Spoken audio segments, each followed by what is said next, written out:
नमस्कार, बहुत बहुत स्वागत है आप सबका नमस्ते यूपी के आज के इस कार्यक्रम में। और हमेशा की तरह हम एक बार फिर से हाजिर हैं आपके लिए एक ऐसा विषय लेकर जो कहीं ना कहीं आपसे तो जुड़ा होगा ही, साथ ही आपकी ढेर सारी जानकारी के लिए भी होगा। तो जानेंगे आज का विषय, लेकिन सबसे पहले आज के इस दिन को और प्रोग्राम को पॉजिटिव बनाने के लिए देखते हैं आज का सुविचार।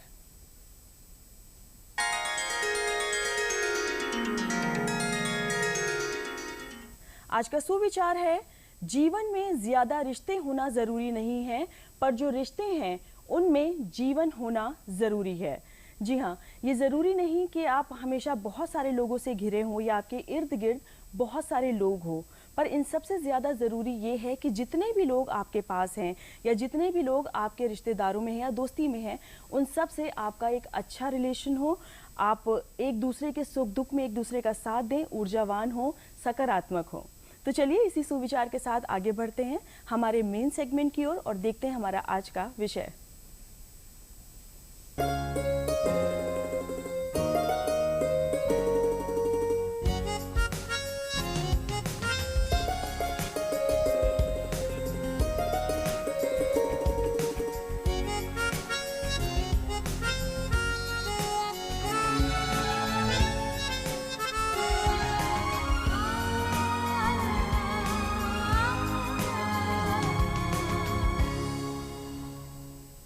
जी हाँ, आज का विषय है सड़क सुरक्षा सप्ताह। बेसिकली सड़क दुर्घटनाओं में कमी लाने के लिए और लोगों को यातायात के नियमों के प्रति जागरूक करने के उद्देश्य से ये सप्ताह मनाया जाता है, जो कि इस बार 24 सितंबर से 30 सितंबर तक मनाया जा रहा है। और इसी विषय पर विस्तृत चर्चा के लिए आज हमारे स्टूडियो में मौजूद हैं हमारे आज के expert ARTO Sitapur doctor Udit Narayan Pandey ji. Sir, बहुत बहुत स्वागत है आपका हमारे कार्यक्रम में। सब लोगों को अपना सुप्रभात और नमस्कार। मैं डॉक्टर उदित नारायण पांडे, वरिष्ठ ARTO परिवहन विभाग सीतापुर जी। और सर, सबसे पहले तो हम आपसे यही जानना चाहेंगे कि जो सड़क सुरक्षा है, इसको लेकर जो बेसिक चीज़ें हैं वो हम चाहेंगे आप हमारे दर्शकों को बताएं, ताकि वो उन चीज़ों का ध्यान रखें एटलीस्ट जब घर से बाहर निकले तो। जरीना जी, बेसिक चीज़ों में अगर हम बात करें तो ट्रैफिक नियमों की जानकारी, उनके प्रति जागरूकता और जिम्मेदारी से उनका पालन कराया जाना, यही बेसिक है। अगर हम आंकड़ों की तरफ देखें तो हमारे देश में एक साल में लगभग 1.5 लाख लोगों की मौत सड़क दुर्घटनाओं में हो रही है और लगभग 4.5 लाख लोग सड़क दुर्घटनाओं में घायल हो जाते हैं। सबसे बड़ा दुखद पहलू है कि इस सड़क दुर्घटनाओं में मौत का शिकार 18 से 45 वर्ग के जो लोग हैं, उनके 70% तक वो सड़क दुर्घटना के शिकार बन रहे हैं। इस पर जो मुख्य मुद्दा ये आ रहा है कि हम सड़क दुर्घटना में वाहनों की संख्या की दृष्टि से केवल विश्व का 1% है, परंतु सड़क दुर्घटना में हमारा योगदान 12% तक है। ये हमारे ऊपर प्रश्न चिन्ह है। हम एक तरफ युवावादी का देश कहलाने पर गर्व की अनुभूति करते हैं, परंतु दूसरी तरफ युवाओं को सड़क दुर्घटना में सर्वाधिक चपेट का शिकार बनने के चलते ये हम पर प्रश्न चिन्ह है। निश्चित ही हमें इस पर रोक लगाने के लिए यातायात नियमों के पालन के प्रति ईमानदारी से प्रयास करना होगा। उनकी जानकारी, उनकी जागरूकता और उनकी जिम्मेदारी के से पालन करके ही हम सड़क दुर्घटनाओं को कम से कम तर कर सकते हैं। बिल्कुल, एक चीज़ आपने सर बोली है कि यातायात के नियमों के प्रति ईमानदारी बहुत ज़्यादा ज़रूरी है। अगर आप घर से बाहर निकल रहे हैं, आपको जो भी चीज़ें पता है नियमों के प्रति, उनका ज़रूर पालन करें और ईमानदारी से पालन करें।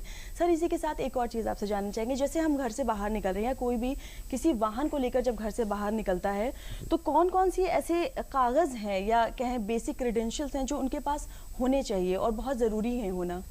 देखिए जरीना जी, ये आम जनमानस से जुड़ा हुआ प्रश्न है। अगर हम कागजों की बात करें तो वास्तव में वाहन की कैटेगरी के आधार पर, अगर हमारा वाहन प्राइवेट वाहन है जैसे स्कूटर, कार या मोटरसाइकिल है, तो हमें 4 कागज RC, DL, इंश्योरेंस और PUCC, pollution under control certificate अवश्य रखना चाहिए।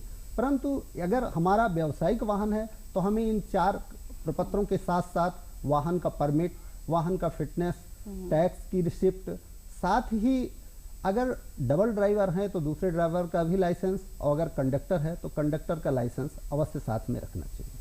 बिल्कुल। और जिन लोगों ने अभी अभी टीवी खोला उनको फिर से एक बार बता देते हैं, नमस्ते यूपी में आज हम चर्चा कर रहे हैं सड़क सुरक्षा सप्ताह पर, और हमारे साथ हैं आरटीओ उदित नारायण पांडे जी। और सर, इसी के साथ जो अभी आपने हमको बताया, हम एक और चीज़ जानना चाहेंगे। जैसे कि हम सब जानते हैं कि हेलमेट हम सबके लिए बहुत ज़रूरी है और बहुत बेसिक चीज़ है, गाड़ी में ही रखें या निकलते समय घर के एकदम गेट के पास रखें ताकि याद रहे, तो बहुत सारे लोग उसमें भी लापरवाही कर जाते हैं। सर, इस पर आप क्या कहना चाहेंगे? देखिए जरीना जी, वास्तव में बहुत इंपॉर्टेंट प्रश्न है।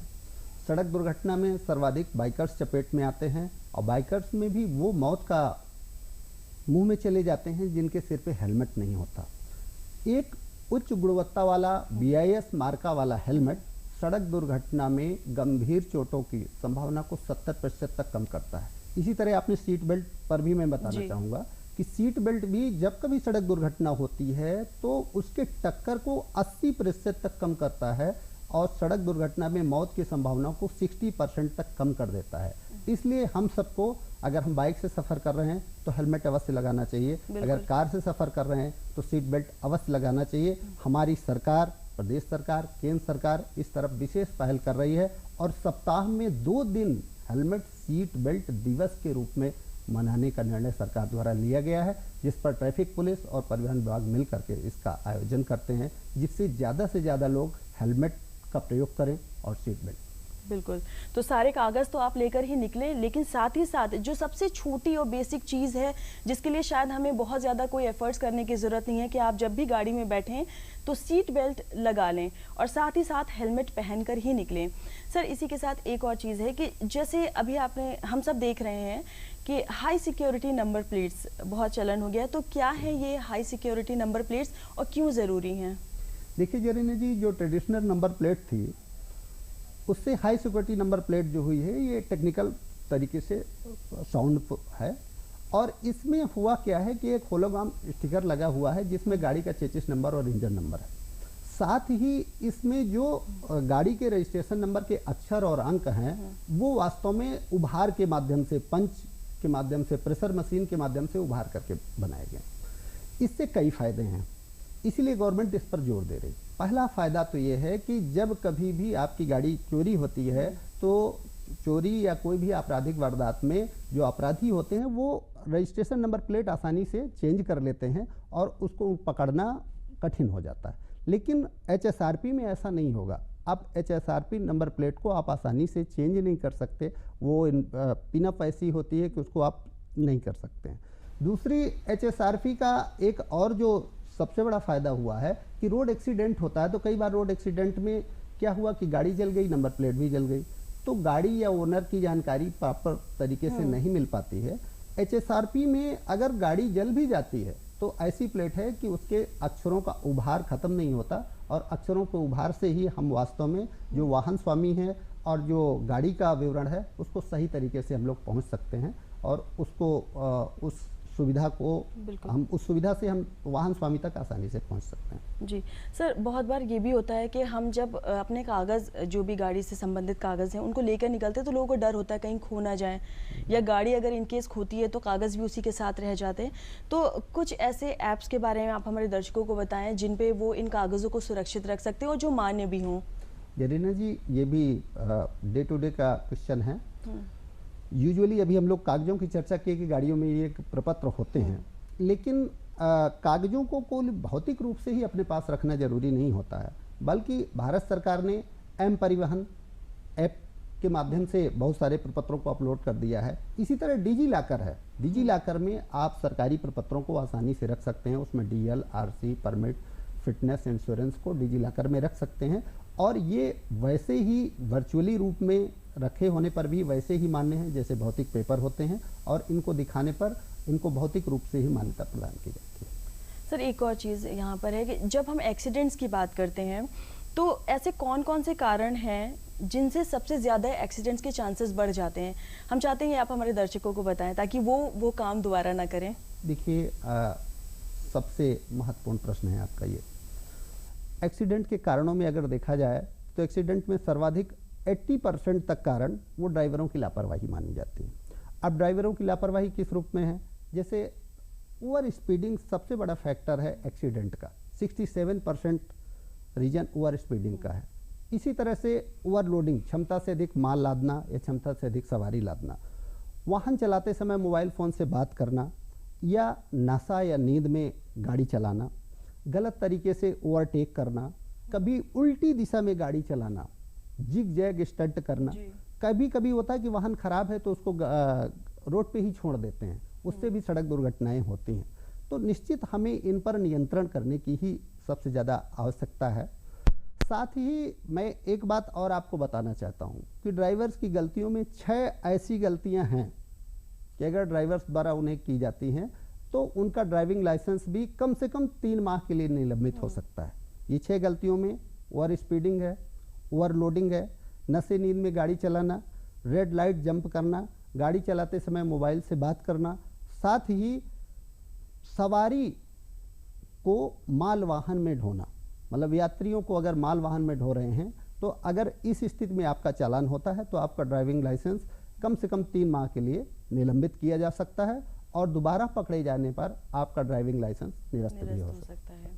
जी हाँ दर्शकों, एक बार फिर से आप सबको बता देते हैं कि आज नमस्ते यूपी में हमारी चर्चा का विषय है सड़क सुरक्षा सप्ताह और हमारे साथ हैं आरटीओ उदित नारायण पांडे जी। सर, इसी के साथ एक और चीज़ आपसे जानना चाहेंगे यहाँ पर कि जब हम चालान की बात करते हैं, हाई सिक्योरिटी नंबर प्लेट्स हैं, आपने बताया कि उभरे हुए उसमें नंबर्स लिखे रहते हैं, तो ये जो हमारा ई चालान है इसका क्या कॉन्सेप्ट है? ई चालान देखिए, पहले हम लोग ट्रेडिशनल चालान करते थे। ट्रेडिशनल चालान में बहुत सारी चीज़ें होती थी जो पब्लिक के संज्ञान में नहीं होती थी। अब पहली बार ई चालान ऐप के माध्यम से, जो हमारा वाहन ऐप है और सारथी सॉफ्टवेयर है, वाहन और सारथी दोनों सॉफ्टवेयर को हमने ई चालान से लिंक कर दिया। अच्छा। इसका कई फायदे हैं।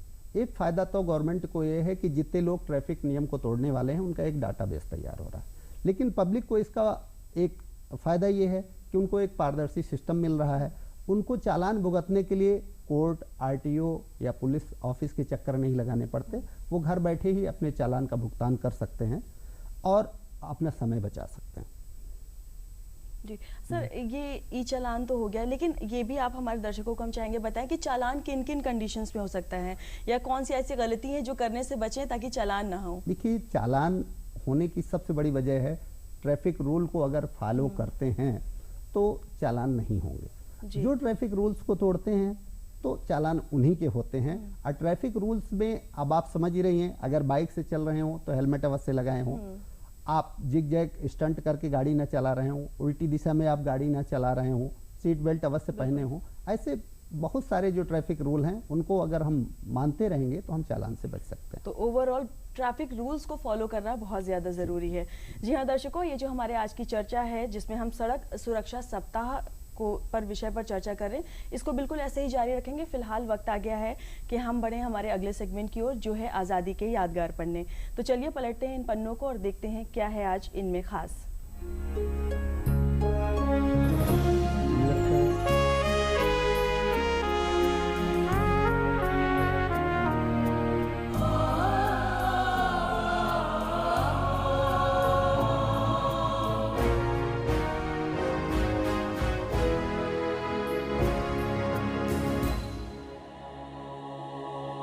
काकोरी केस में मौत की सजा पाने वाले ठाकुर रोशन सिंह शाहजहांपुर जिले के गांव नवादा में 1890 में पैदा हुए थे। जब देश में असहयोग आंदोलन शुरू हुआ तो रोशन सिंह ने बरेली और शाहजहांपुर के गांवों में घूम घूम कर असहयोग के प्रचार का काम किया। इसी दौरान बरेली में गोली चली, रोशन सिंह पकड़े गए और 2 वर्ष कड़ी कैद की सजा पाए। जेल से छूटने के बाद आप राम प्रसाद बिस्मिल के संपर्क में आकर क्रांतिकारी पार्टी हिंदुस्तान रिपब्लिकन एसोसिएशन में शामिल हो गए। काकोरी केस में 19 दिसंबर 1927 को इलाहाबाद की मलाका जेल में रोशन सिंह को फांसी दी जानी थी। इससे पहले 13 दिसंबर को उन्होंने अपने एक दोस्त को भेजे खत में लिखा, इस सप्ताह के भीतर ही फांसी होगी। आप मेरे लिए हरगिज रंज न करें, मेरी मौत खुशी का बायस होगी। उन्होंने आगे लिखा, हमारे शास्त्रों में लिखा है कि जो आदमी धर्म युद्ध में प्राण देता है उसकी वही गति होती है जो जंगल में रहकर तपस्या करने वाले की। इसी खत में वह लिखते हैं, जिंदगी जिंदा दिली को जाने रोशन, वरना कितने मरे और पैदा होते जाते हैं। फांसी के लिए मुकर्रर दिन रोशन सिंह तय वक्त से पहले ही स्नान ध्यान कर तैयार हो गए। जैसे ही जेलर फांसी घर में ले जाने को आए, उन्होंने हाथ में गीता पकड़ी और मुस्कुराते हुए उनके साथ चल पड़े। फांसी के तख्ते पर उन्होंने बुलंद आवाज में वंदे मातरम का नारा लगाया और ओम का स्मरण करते करते फंदे पर झूल गए। जेल के बाहर उनका शव लेने के लिए लोगों का हुजूम जमा था। लोग शव को जुलूस की शक्ल में ले जाना चाहते थे, लेकिन अफसरों ने इजाजत नहीं दी। अंततः आर्य समाज विधि के अनुरूप शमशान घाट पर उनका अंतिम संस्कार हुआ।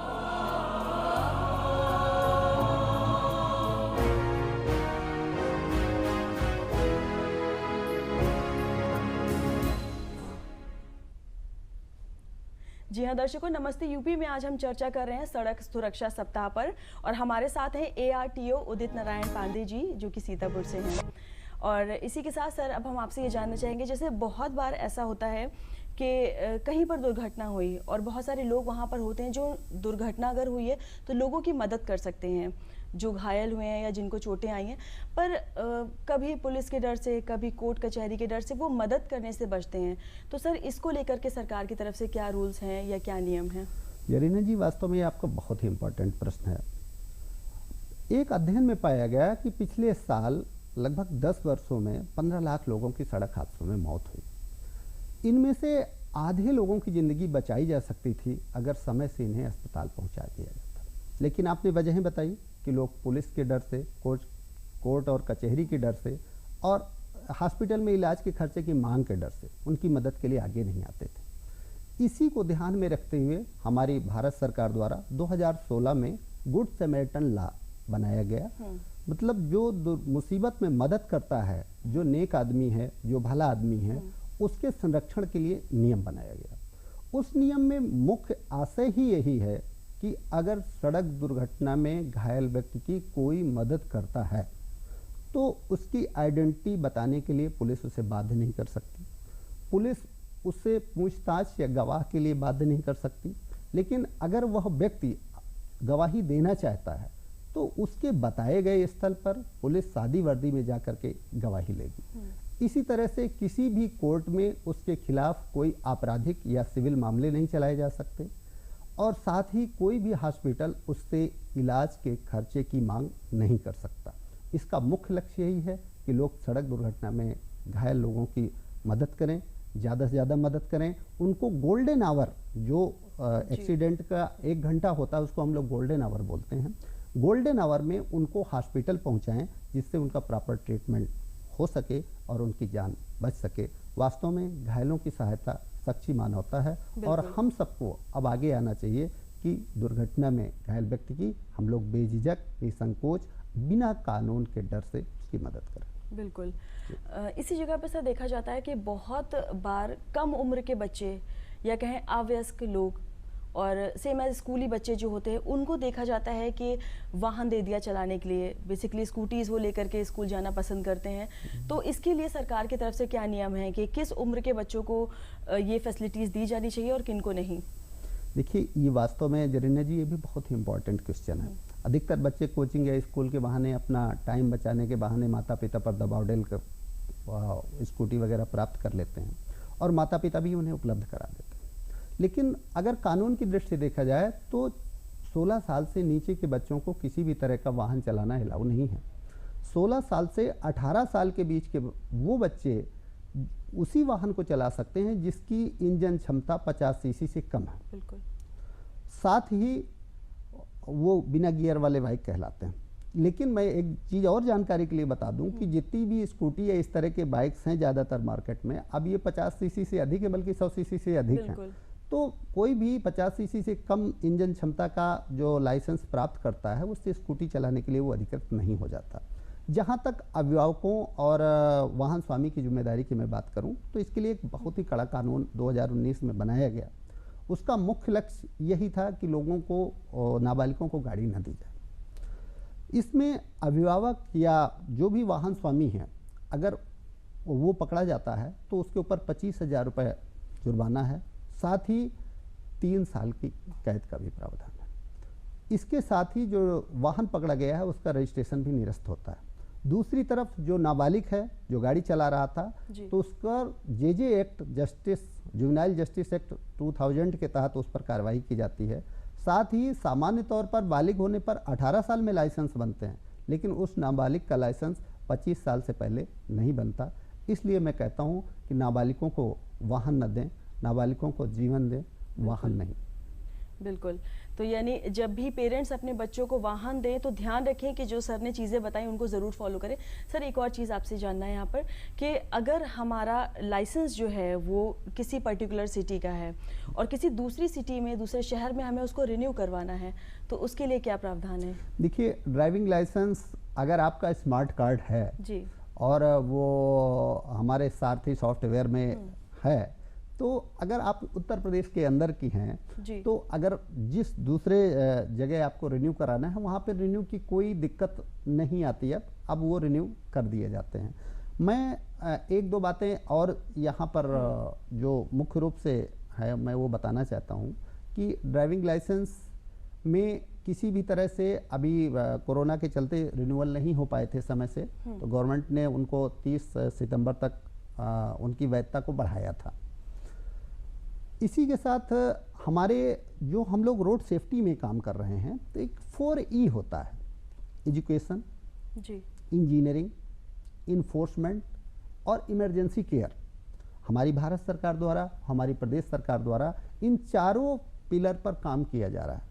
एजुकेशन में हम पाठ्यक्रम में शामिल कर रहे हैं बच्चों के, साथ ही जो इंजीनियरिंग है, इंजीनियरिंग में हम वाहनों की इंजीनियरिंग और रोड की इंजीनियरिंग दोनों में ध्यान दे रहे हैं। इन्फोर्समेंट में हम ज़्यादा से ज़्यादा इन्फोर्समेंट पर जुर्माना इसीलिए बढ़ाया गया कि लोग यातायात नियमों का पालन करें, और इमरजेंसी केयर में हम ट्रॉमा सेंटर और एम्बुलेंस एक्टिव रखते हैं जिससे हम गोल्डन आवर के अंतर्गत हॉस्पिटल पहुंचा सकें। सर, हम चाहेंगे आप हमारे दर्शकों को बताएं कि ज़्यादा से ज़्यादा लोग ट्रैफिक नियम्स को फॉलो करें, उसके लिए कोई आप संदेश देना चाहें? मैं तो सिर्फ यही संदेश देना चाहूँगा कि जीवन अनमोल है और ये दोबारा नहीं मिलती। छोटी छोटी सावधानियाँ अपना करके हम इस अनमोल जीवन को बचा सकते हैं।